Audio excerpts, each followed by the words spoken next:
Avec l'arrivée de la Zoé, la question de la charge à la maison s'est posée assez rapidement. Alors j'ai commencé avec le flexi-chargeur qui est fourni avec la voiture, mais j'ai rencontré deux problèmes. Le premier problème, c'est que le flexi-chargeur, quand on le branche sur une prise domestique, est limité à 10 ampères. Alors si on fait un petit calcul rapide, 10 ampères multiplié par 220 volts, on arrive à 2,2 kW de puissance de charge. Et donc pour charger une batterie de 22 kWh, eh bien, il faut 10 heures. Alors ça c'est la théorie, parce qu'en pratique, c'est plutôt de l'ordre de 14 ou 15 heures. Alors pourquoi une telle différence? D'une part, le rendement de charge n'est pas de 100%, surtout pour des intensités assez faibles, le rendement est assez dégradé. Et puis d'autre part, je suppose que le chargeur, en fait, n'atteint pas les 10 ampères, il négocie une intensité un peu inférieure. Bref, impossible d'utiliser la voiture tous les jours lorsqu'on a 14 ou 15 heures de charge.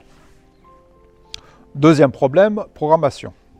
Alors j'ai bien sur la voiture le MyZ2 Interactive, donc un petit module qui permet normalement de programmer une charge. Malheureusement, j'ai jamais réussi à le faire fonctionner correctement. Et d'après ce que j'ai vu sur les forums, je ne suis pas le seul, ça n'a pas l'air d'être d'une grande fiabilité. Et puis même si j'avais réussi à faire fonctionner, on est limité à un seul créneau de charge par jour en termes de programmation. Ce qui fait pour ceux qui ont 2 créneaux d'heures creuses par jour, ce que j'avais avant, par exemple la nuit et entre midi et 2, eh ben on ne peut pas le faire. Donc il reste la solution d'aller brancher manuellement la voiture dans la nuit et dans le froid, ce qui est vraiment pas top. Donc j'ai cherché une autre solution et je vous présente dans cette vidéo ce que j'ai mis en place.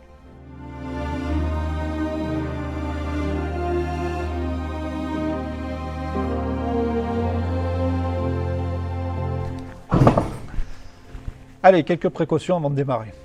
La première, c'est que je ne suis pas électricien. Alors j'essaye de faire les choses correctement, selon les lois de la physique, selon les normes, selon le bon sens. Mais je ne suis pas infaillible, donc garder un certain esprit critique vis-à-vis de ce que je fais. Deuxième chose, l'installation électrique de la maison est assez ancienne, pour dire le moins. Et donc il y a des choses qui feraient hurler un électricien. Je ne peux pas refaire toute l'électricité de la maison juste pour charger une voiture, donc je suis obligé de faire des compromis. Troisième chose, la réglementation dit qu'un particulier ne peut pas installer un système de charge de plus de 3,7 kW, ce qui correspond à 16 ampères maxi d'intensité de charge. Alors, il y aurait beaucoup à dire sur cette tendance assez agaçante en France à considérer que les gens sont des enfants qu'il faut constamment materner sur tous les aspects. Mais ce n'est pas l'objet de la vidéo. Donc, gardez à l'esprit que c'est une réglementation, ce n'est pas une loi. Vous n'allez pas aller en prison parce que vous avez installé une borne plus puissante que 3,7 kW. Par contre, en cas de problème, votre assurance habitation ou la garantie de votre voiture, si elle est toujours sous garantie, peut ne pas fonctionner. Donc vous êtes des grandes filles, des grands garçons, prenez vos responsabilités lorsque vous faites les choses. Alors, quelle solution de charge à la maison? Bon, on l'a vu, une solution facile, c'est flexi-chargeur sur prise domestique, limité 10 ampères, donc charge très longue, donc pas vraiment utilisable quotidiennement. Par contre, comme solution de backup à laisser dans le coffre de la voiture, utilisable par exemple lorsqu'on va chez des amis ou dans la famille, ça peut être très bien. Deuxième solution, toujours avec le flexi-chargeur, mais cette fois branché sur une Green-Up de Legrand. Donc la Green-Up est équipée d'un aimant qui est détecté par le flexi-chargeur et qui à ce moment-là autorise une charge jusqu'à 16 ampères. Donc là, on arrive sur des temps de charge qui sont acceptables. Par contre, minimum 90 € pour une prise renforcée, je trouvais ça un peu exagéré. Et on n'a pas résolu le problème de la programmation. Non seulement le problème de la programmation, mais le problème de l'intégration de cette charge avec un système domotique. Car oui, dans mes rêves les plus fous, j'ai des panneaux solaires qui alimentent la maison en énergie. Et l'excédent d'énergie en été est stocké sous forme d'eau chaude grâce au chauffe-eau, éventuellement dans une batterie solaire et dans la batterie de la voiture. Donc pour ça, il faut un système qui soit suffisamment intelligent, et de l'intelligence dans une maison, ça s'appelle de la domotique. Et donc à terme, je pense me diriger vers un système genre serveur Home Assistant pour gérer l'ensemble des flux d'énergie dans la maison. Donc, il faut que ma solution soit aussi intégrable avec un système de type Home Assistant. Alors, la solution la plus commune, c'est certainement la Wallbox. Donc, comptez minimum 300 €, mais c'est plus généralement proche de 500 €. Alors là, d'un point de vue charge, ça va très bien fonctionner. D'un point de vue programmation, également, il n'y a a priori pas de problème. Par contre, intégration avec un système domotique, là, c'est plus délicat. Il faut que soit le constructeur ait prévu le truc, soit qu'un développeur zélé ait développé une passerelle entre la Wallbox et, par exemple, Home Assistant. Ce qui n'est pas gagné, non seulement en termes de développement, mais de maintenance sur la durée de la passerelle. Donc je suis arrivé à la conclusion que certainement il était préférable de distinguer les deux fonctions, charge et programmation. Donc avec un chargeur qui fait son travail de charge et un système de programmation qui peut s'intégrer dans le futur avec un système domotique. Alors pour ce qui me concerne, j'ai trouvé sur Le Bon Coin un chargeur Elpa qui peut charger de 6 ampères jusqu'à 32 ampères. Proposé à 50 €. Donc j'ai sauté sur l'occasion. Maintenant, pour ce qui vous concerne, vous trouverez assez facilement sur Amazon ou autre des chargeurs qui marchent très bien, qui chargent jusqu'à 16 ampères. Et même si vous êtes un rebelle et surtout que vous maîtrisez parfaitement ce que vous faites et que vous savez dimensionner un réseau électrique, vous pouvez trouver des chargeurs qui vont jusqu'à 32 ampères. Alors pour la partie programmation, je suis parti sur un interrupteur connecté qui s'intègre dans un tableau électrique et qui présente l'avantage de fonctionner aussi bien en Wi-Fi avec l'application Smart Life que en Zigbee. Donc Zigbee, c'est un protocole de communication largement utilisé en domotique et donc qui est très bien supporté par exemple Home Assistant. Voilà, on va voir ça concrètement. Dernier petit point. La Zoé peut être assez capricieuse en termes de charge, surtout quand elle est en sommeil. Donc parfois il faut faire acte de sorcellerie pour que ça fonctionne. Donc restez bien jusqu'à la fin de la vidéo pour voir ce que j'ai mis en place à ce niveau.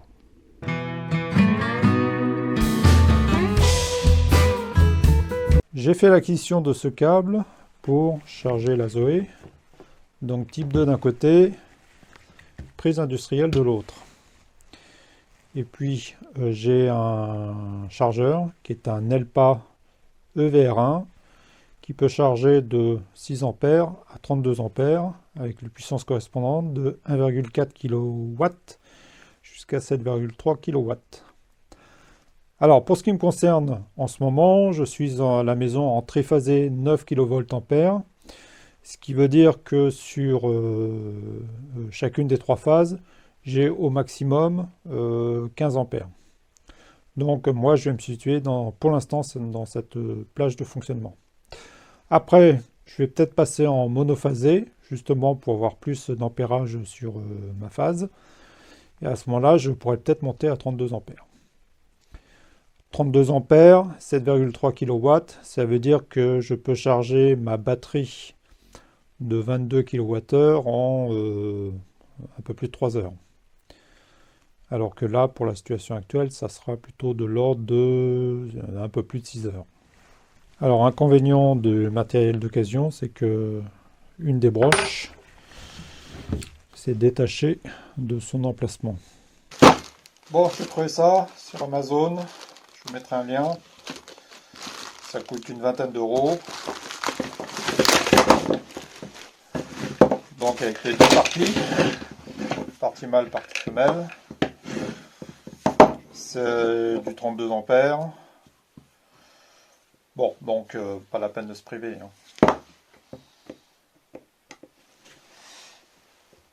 Ah, y aller, hein.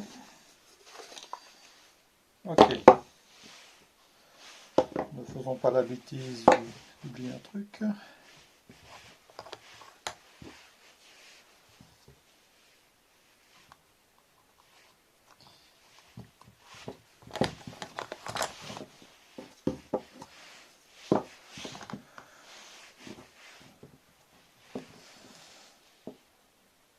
Alors, la terre ici. Elle ici. Donc, je suppose que le neutre, c'est là. On va mettre la terre. Ouais, la terre est plus grosse que les deux autres broches.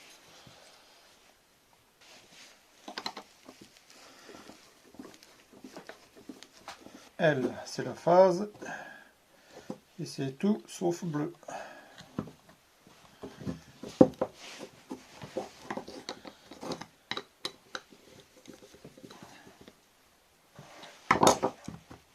Bon, de tenir.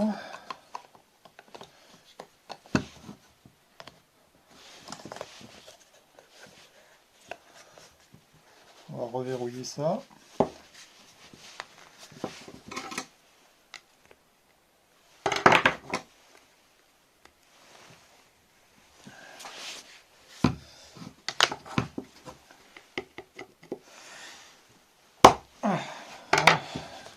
C'est bon, ça tient.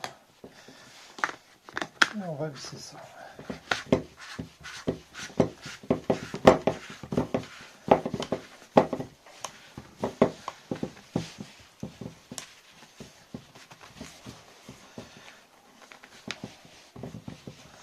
Bon. Bon, bah ça a l'air tout bien ça.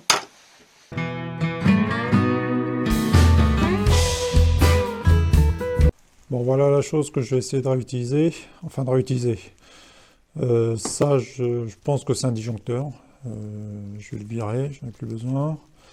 Ça, c'est une prise triphasée à mon avis. Donc, comme je prévois de passer en monophasé, je n'aurai plus d'utilité. Là, j'ai une prise monophasée. En fait, ce qui m'intéresse surtout là-dedans, c'est les câbles qui arrivent. Donc là, je pense que j'ai un câble avec 3 fils. Une phase, une terre, un neutre. Et là, je ne serais pas surpris que ce soit un câble avec 5 fils, 3 phases, un neutre, une terre. Bon, enfin, en tout cas, je vais voir ça. Je vérifie que j'ai pas d'électricité là-dedans. Et je démonte.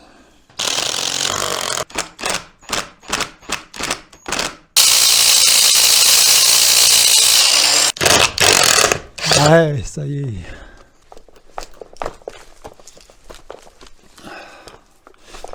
Voilà, super. On y voit plus clair. Bon, donc j'ai deux câbles à ma disposition. J'ai ça qui est en, a priori, un 5 mm². Et ça, d'après ce que j'ai mesuré, c'est du 4 mm². Alors évidemment, je préfère réutiliser ça pour charger la voiture. Le problème, c'est que là, je suis à peu près sûr que la terre est bonne. Mais là, je ne sais absolument pas si le fil jaune-vert est bien une terre.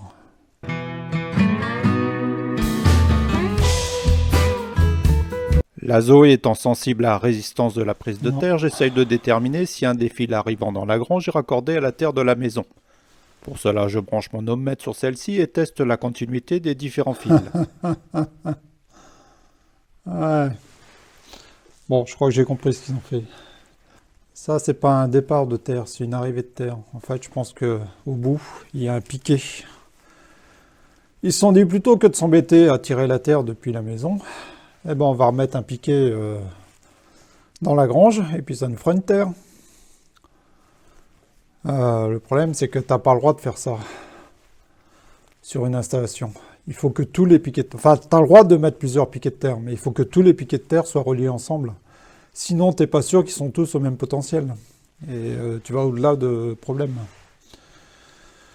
Ah, ces anciens. Des fois, ils faisaient des trucs bien, mais des fois, c'était pas top. Hein. Bon, maintenant, je voudrais savoir si ça, c'est effectivement une prise de terre. Et si oui, quelle résistance elle a. Alors, pour ça, je vais utiliser mon Wallcraft qui mesure les résistances des prises de terre. Donc, j'ai déjà fait une vidéo au sujet de l'utilisation de cet appareil. Je vous y renvoie pour les détailler.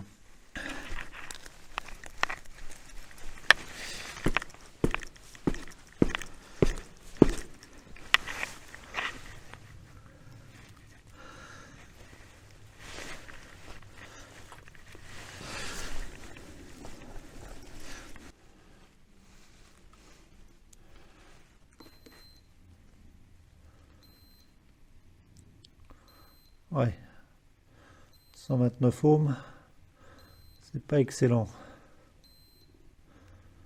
mais c'est mieux que rien. Alors, quoi faire maintenant? Alors, je pense que le plus propre, ça serait de tirer un câble depuis la maison. Et en fait, le mieux, ça serait tirer un câble par dépendance depuis la maison, avec une tranchée. Mais pour ça, il faudrait que le tractopelle fonctionne. Et puis, ça se justifierait si j'utilisais les dépendances vraiment. Là, pour l'instant, c'est pas le cas. Alors, l'autre solution qu'on peut envisager, c'est que je peux espérer qu'ils aient tiré ce câble pour avoir 3 phases.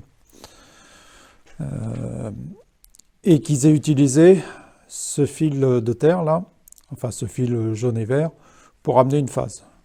Donc à ce moment-là, il faudrait que je retrouve ce fil-là du côté maison, et que je le rebranche sur la terre.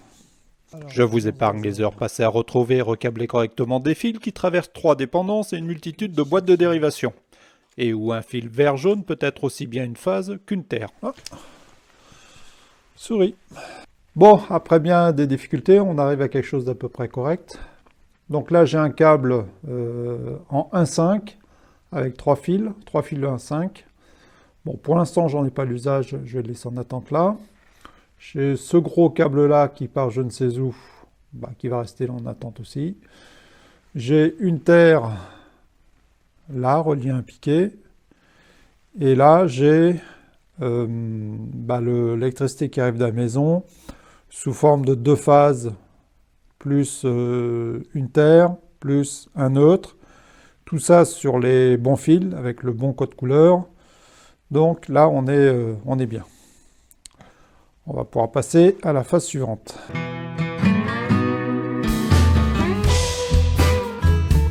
Je vais commencer par installer une prise domestique toute bête. Enfin, toute bête. Une prise qui supporte normalement 16 ampères. Et donc je vais la câbler avec du 2,5 mm qui normalement supporte 20 ampères. Donc avec mon triphasé qui fait maximum 15 ampères, ça devrait aller.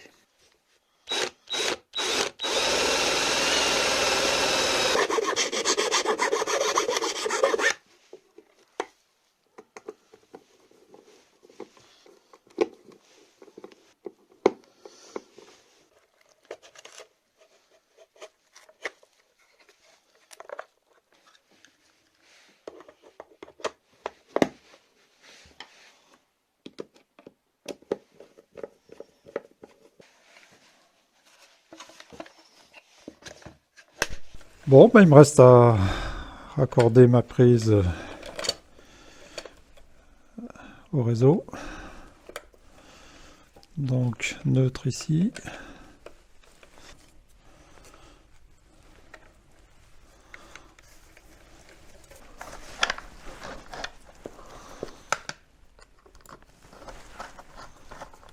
Allez, petit test.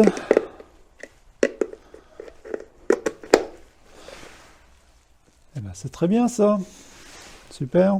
Voilà l'installation avec le tapeau. Ce que j'appelle tapeau est une prise connectée programmable que j'utilise ici pour les tests, mais pas pour la solution définitive.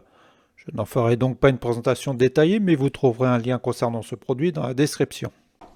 Et le flexi chargeur. Donc ça marche, pas de problème.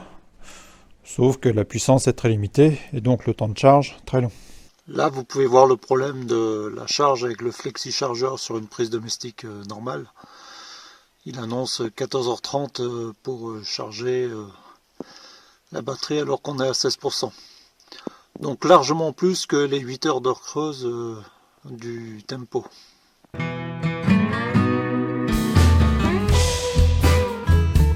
Bon, tout ce que je veux faire à cette étape, c'est brancher ma prise 32 ampères. Donc je vais bidouiller un truc avec un câble, là c'est du 2,5, ça ira bien pour du 16 ampères. Et vérifier que j'alimente, que j'arrive à charger la voiture, mais surtout que quand je coupe le courant et que je remets le courant, la charge se coupe et repart. Éther. Alors L pour phase et le neutre. Ok. Alors venons brancher la chose. Bon, là, il y a un détrompeur, donc on ne peut pas se tromper. Bon, au moins, il s'allume, c'est déjà ça. Et je vais le lancer, oui, pour l'instant, je le laisse en 13 ampères. On montrera un peu plus après. Et là, le but, c'est pas de tester la puissance, là.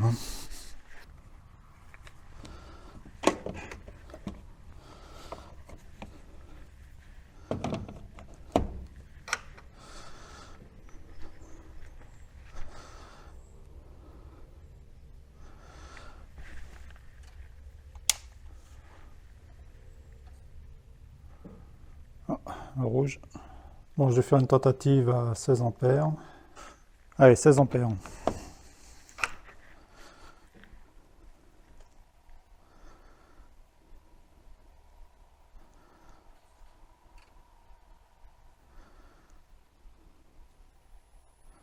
Ah, là ça marche. Alors, temps restant 3h15. Bien. Ne charge plus, évidemment. Et la charge a repris. Alors ça c'est génial parce que ça lève un des points d'incertitude de mon nouveau système, qui était de savoir si lorsqu'on coupe le courant et qu'on remet le courant, la charge reprenait. Parce que par exemple avec le flexi chargeur, une fois sur deux, la charge ne reprend pas. Et donc quand on fait ça pour démarrer, quand on programme le flexi chargeur pour démarrer à 22h et qu'à 22h il n'a pas démarré, qu'il faut sortir dans la nuit, dans le froid, pour aller manuellement débrancher et rebrancher la prise, c'est quand même pas top.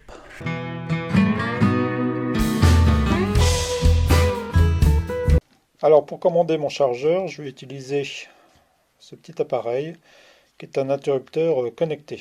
Donc vous voyez, il s'intègre dans un coffre électrique. Il supporte 25 ampères et il est connecté en Wi-Fi. Mais pas uniquement, il est aussi connectable en Zigbee. Bon, comme moi j'ai pas de passerelle Zigbee pour l'instant, je vais l'utiliser en Wi-Fi et avec l'application Smart Life. Alors plutôt que mettre tout ça dans le coffret électrique tout câblé et m'apercevoir que ça ne marche pas, je vais déjà le tester tout seul. Et pour ça, j'ai récupéré des bidouilles de mon stock de pièces électriques. Donc je vais l'alimenter avec une simple prise comme ça. Bon, c'est sûr que ça ne va pas passer une énorme puissance, mais de toute manière, je vais le faire alimenter cet éclairage LED qui consomme 10 watts. Donc franchement pas grand chose. Alors le neutre, il est là.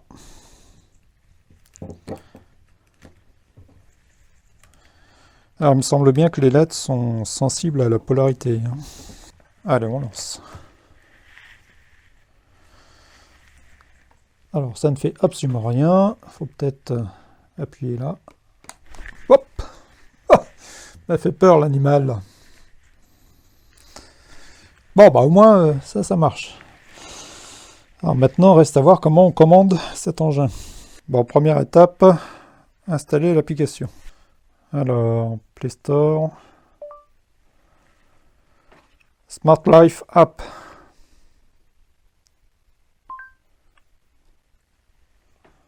Smart Life, ça a l'air d'être ça.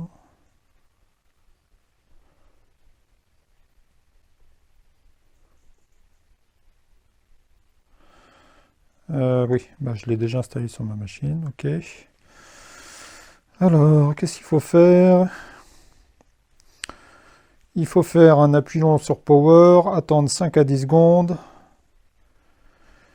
Et le LED va clignoter en bleu lentement.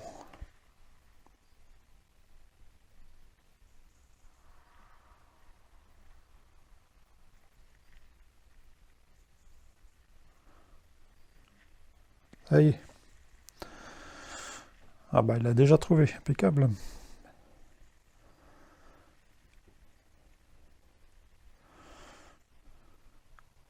Bon. Bah, j'ai rarement vu une installation aussi facile et aussi rapide. Très bien. Alors, qu'est-ce qu'il nous dit? Tension 241 volts. Consommation d'électricité aujourd'hui.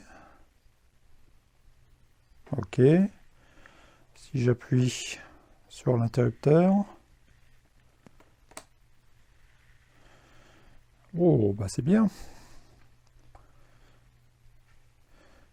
Il y a 0,05 ampères. Puissance 10 watts. Oh, bah c'est magique tout ça. Bah, ça marche super bien ce truc. Bon, bah il reste à voir comment on programme ça. Bon, bah j'explore avec vous, hein. Découverte. Aucune temporisation, ajouter. Programme, lever du soleil, coucher du soleil, circuler. Programme peut être allumé et éteint à des moments spécifiés. On va faire ça. Alors, on est passe méridiane et il est 18h36. Donc 6h36. Oui, d'accord, il me l'avait déjà mis. Donc je vais le faire éteindre à 6h37. On. Et comment je lui dis d'éteindre? Exécuter l'action, oui, d'accord. Donc l'action, ça va être off à 6h37. J'enregistre. Est-ce que ça va marcher? Donc on attend. Donc exécuter l'action, fermé.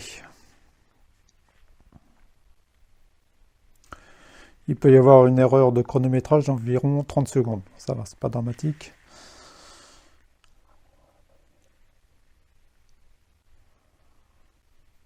« 37.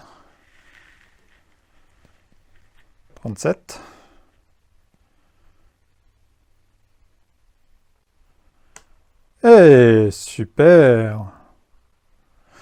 Bah, c'est génial ça! Est-ce que je peux changer le nom? Non, ben voilà. Alors, rappelons-le. Zoé.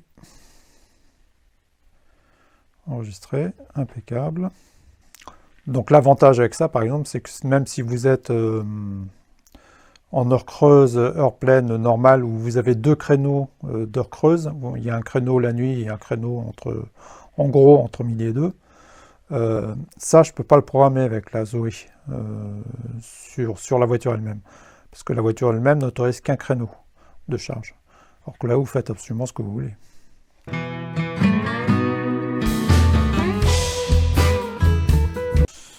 Bon, je vais préparer mon coffret. Donc ça, c'est un coffret premier prix que j'ai trouvé sur Amazon. Bon, qui a l'air de bonne qualité, hein, malgré tout.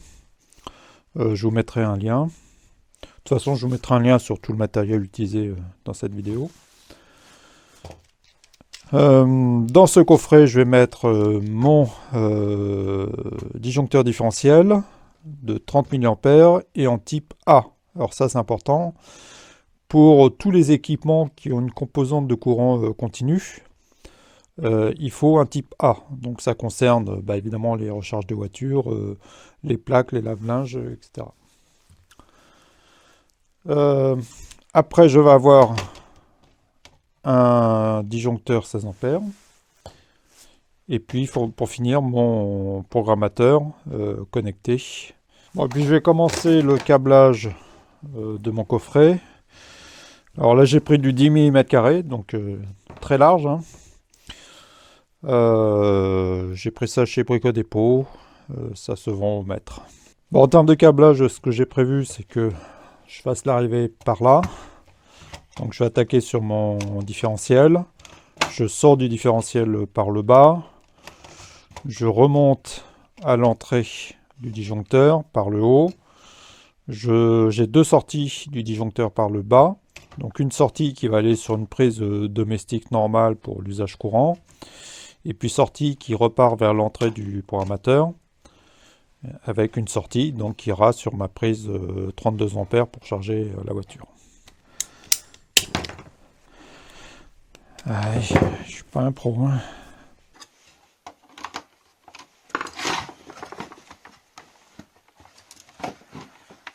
Bon, voilà mon premier fil. C'est pas parfait, mais on va s'améliorer sur les suivants.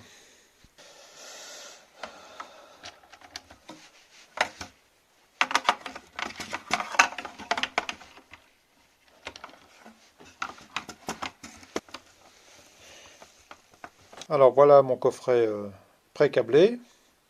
Alors j'ai peut-être été extrême avec le 10 mm². Peut-être que 6 mm² ça aurait été suffisant pour cette application. Mais je voulais tester. Alors c'est sûr que le 10 mm² c'est pas facile à travailler. Mais bon, en prenant le temps ça se fait. Et puis j'ai au moins appris qu'une boucle comme ça fait 25 cm. Donc ça me permettra de calculer la quantité de fil qu'il faut que j'achète pour câbler mes tableaux.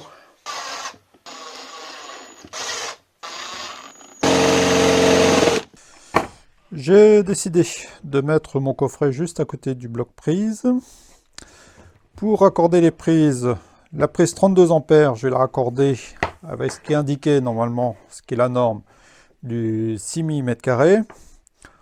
Alors, tant que je suis en triphasé, il n'y a aucune chance que j'ai 32 ampères sur une seule phase. Par contre, si un jour je passe en monophasé, ça peut arriver. Donc au moins je serai prêt et ce raccordement de prise sera OK. Pour la prise 16 ampères, je vais prendre du 2,5 mm². Là aussi c'est large, mais au moins je joue la carte de sécurité. Alors toujours dans l'idée de faire des choses à peu près propres en électricité, j'ai fait acquisition de cette chose. Qui va me permettre de mettre normalement des embouts sur mes fils électriques. Si j'arrive à l'ouvrir.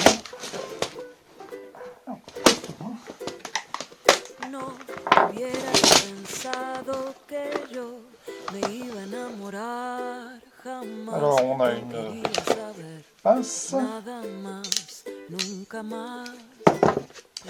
et des embouts. Donc normalement j'ai des embouts 6 mm², ce sont les embouts jaunes.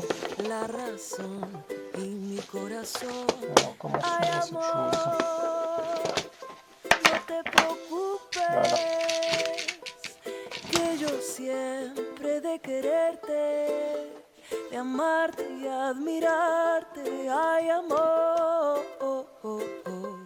No te preocupes, lo que siento yo por vos. Bon, le résultat est assez bon, je dirais. Yo pensaba que esto del amor ya se me había pasado y que no era para mí nunca más. Pero el amor llega así, de esa manera. Cuando uno menos te lo espera, se abrió la puerta y sin pensar dejas entrar el amor. No te preocupes, yo siempre de quererte, de amarte y admirarte. Ay, amor, no te preocupes, lo que siento yo por vos es cada vez más fuerte. Ahora todo tiene sentido, esto es lo mejor que he vivido. Por si no lo has comprendido, me quedo contigo. Ay, amor, no te preocupes, que yo siempre de quererte, de amarte y admirarte. Ay, amor, no te preocupes, lo que siento yo por vos es cada vez más fuerte.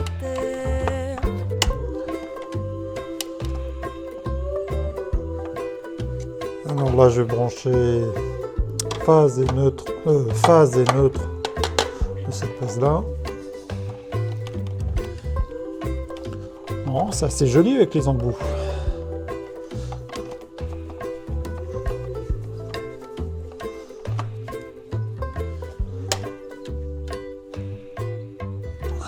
Donc je récapitule, là j'arrive, mon alim avec deux phases, un neutre, et ça a l'air d'être du 4 mm carré.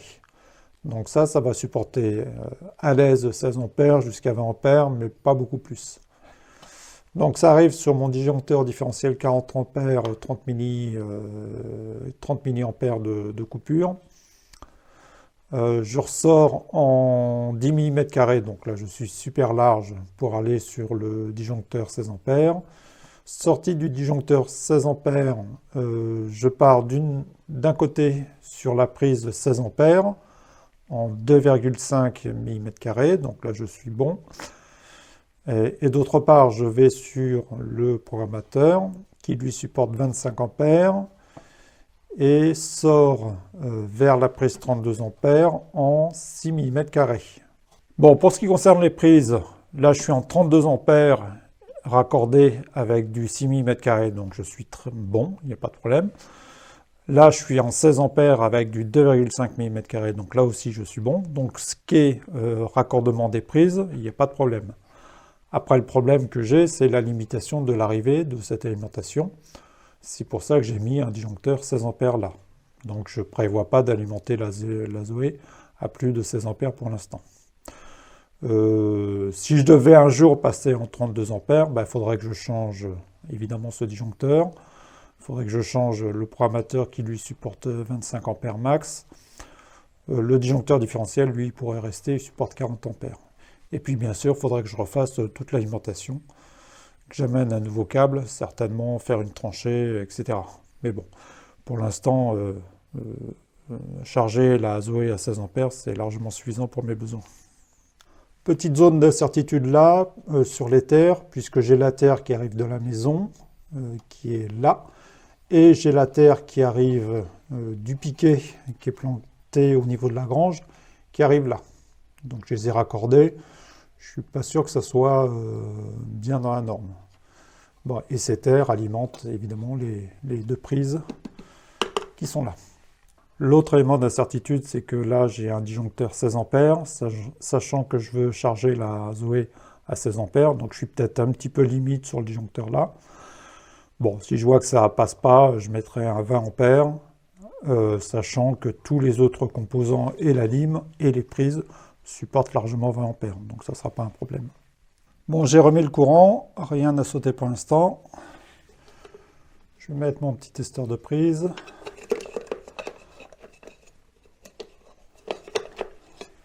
Ok, et là, je mets ça en fonction. Bon, bonne nouvelle. Là, j'ai deux LED ici, donc je suis correct. Tout est bien branché. Ce que je peux essayer de faire, c'est provoquer un courant de fuite et voir si le disjoncteur saute, sans faire sauter toute la maison. Donc on y va. Ah, ça marche pas. Donc j'ai un problème. Bon allez, deuxième test du différentiel, j'aurais peut-être dû commencer par ça. Appuyer sur le bouton de test. Et ça ne fait absolument rien. Donc, mon différentiel là est peut-être mort. Hein.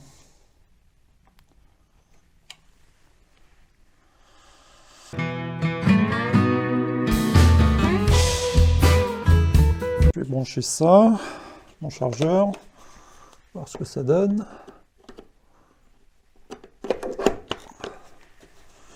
C'est pas mal là, parce que c'est pas mal fait, il y a un petit ergot qui retient la prise, c'est bien.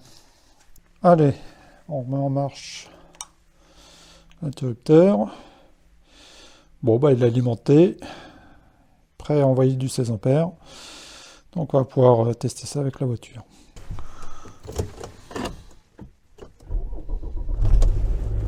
Ancien, évidemment, nous étions qualifiés de baroque.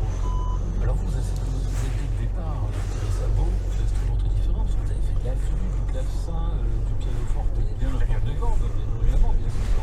Quand je cite cela, il y en a eu encore d'autres, pas sur votre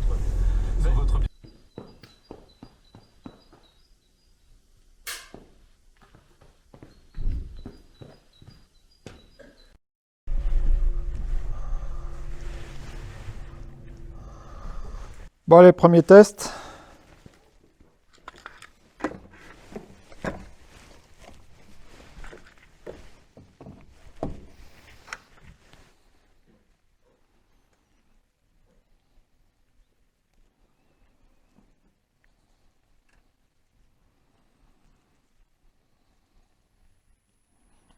Et ça marche.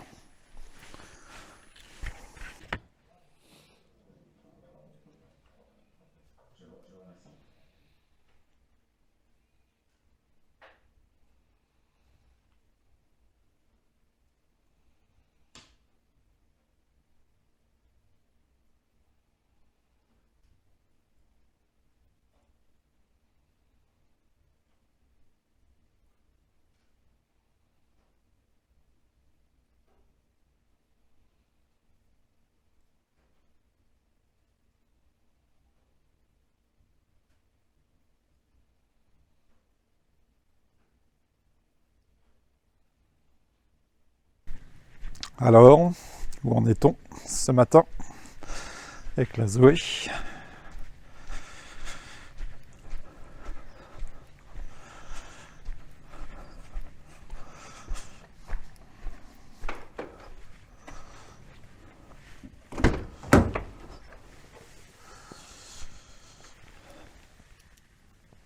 98%. C'est bon, elle est chargée.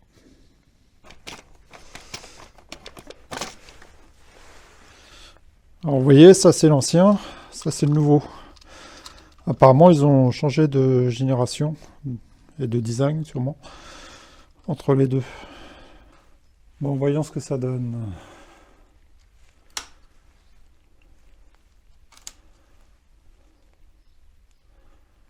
Ok, si je fais ça, ah, très bien.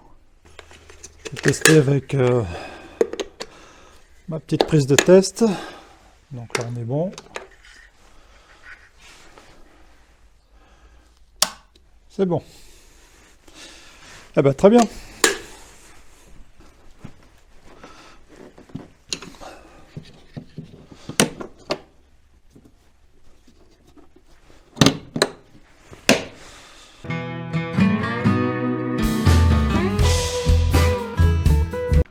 Allez, on va vous montrer la procédure qu'on a mis en place pour que la charge de la Zoé fonctionne.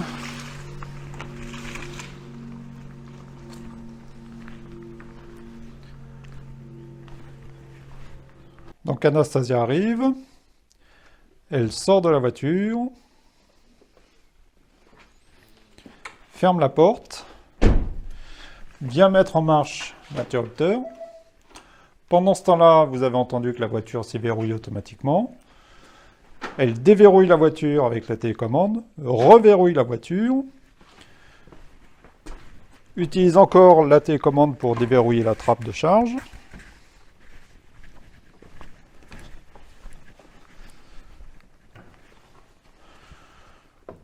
Branche le chargeur.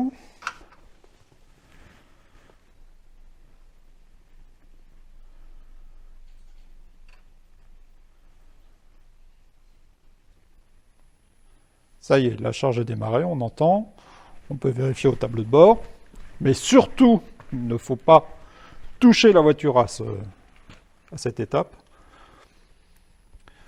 Donc une fois qu'on s'est assuré que la charge a bien démarré, donc là on voit 2h30 de charge restante, là on peut arrêter l'interrupteur.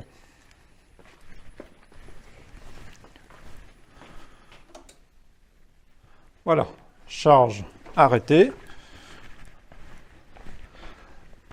La voiture n'affiche plus rien au tableau de bord. Elle va passer au bout de je sais plus, une dizaine de minutes en sommeil profond. Et à partir de là, il ne faut surtout ne pas la toucher. Et si on ne la touche pas, eh bien ce soir, elle va démarrer sa charge programmée à 22h automatiquement. Alternativement, vous pouvez essayer de clouer une chauve-souris sur la porte de la grange. Ou alors faire 1, 2, 3, soleil avec un tractopelle. Ça nécessite d'avoir un tractopelle, c'est un peu plus cher. Mais électrique, ça se mérite. Allez, on en reste là cette semaine sur cette vidéo assez dense. N'hésitez pas à liker, à vous abonner, ça fait toujours plaisir. Et puis on se retrouve comme d'habitude mercredi prochain pour un sujet certainement un peu plus agricole. Allez, ciao.